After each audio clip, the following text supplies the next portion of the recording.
ቅዱስ ያሬድ እና ለኢትዮጵያ የምንሰጣቸው ምሳሌ አዳም ሔዋንን እግዚአብሔር አምላክ በመጀመሪያው ሱባዔ አዳምን ፈጠረ።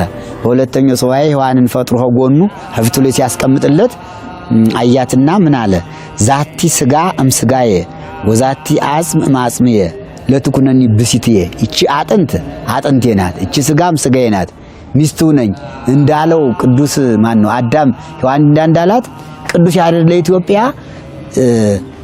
ዛቲ ስጋ እምስጋዬ ወዛቲ አጽም ማጽምዬ ማለት ከዚሁ ከኢትዮጵያ አጥንት ከኢትዮጵያ ስጋ ተገኝቶ የኢትዮጵያ አጥንትና ስጋ ሆኖ ኢትዮጵያን ከእግዚአብሔር ጋር ያገናኘ በአዳምና በሔዋን ስጋና አጥንት ተመስሎ ቢነገር ለቅዱስ ያሬድ ይሄ ይበዛበታል እንጂ አያንሰውም።